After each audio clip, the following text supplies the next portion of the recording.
We often talk about a post-coronavirus future. So before I end tonight's show, I want to talk about something that is being spoken about in power corridors across the world. A health passport, an immunity passport. Several governments are thinking about creating these passports for their citizens. The idea is to certify that a person is at less risk of contracting the coronavirus. A person with a health passport will be allowed to return to work, will be allowed to travel, to access public places. Basically, it's your ticket to freedom. So who will be eligible for a health passport? This is where it gets tricky. Those who have recovered from COVID-19, the logic is that people who have developed the antibodies may not contract the coronavirus anytime soon. This is why this proposed document is also being called the immunity passport. Countries like the United Kingdom, Germany, Italy and New Zealand are thinking of introducing a passport like this, a health passport. To apply for a health passport, a person would have to run a blood test. And if the sample has coronavirus antibodies, he or she gets a ticket to freedom. So here's my question. Is our health our new key to freedom? Are we heading towards a future where our health certificates are our most important documents?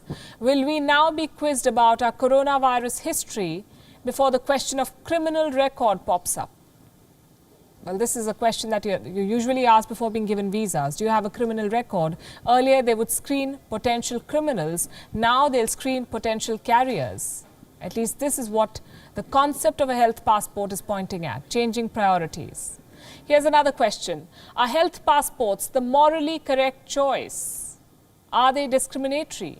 Why must someone be denied entry into work or to an airport just because he or she did not catch the coronavirus? Second, health passports may encourage people to deliberately catch the virus. Who knows? Also, is this the morally correct thing to do? Think about it. Let me also tell you that immunity passports do not certify immunity when it comes to the coronavirus. A past infection does not rule out a reinfection. There is no guarantee that those who have developed the antibodies will not contract this virus again. They can still be carriers. So here's the downside. Blood tests often go wrong. This has happened in China, it's happened in South Korea, it's happened in Japan. Problem number 3, how can we rule out forgery of certificates? Clearly, immunity passports are not foolproof. And this brings me to another question. Are health passports the need of the hour? Do governments really have no choice but to issue something like this? Economies need to reopen, as do borders. People need to go back to work. Planes need to ferry passengers. So the health passport or immunity passport may be the best bet in this situation, at least till we have a vaccine.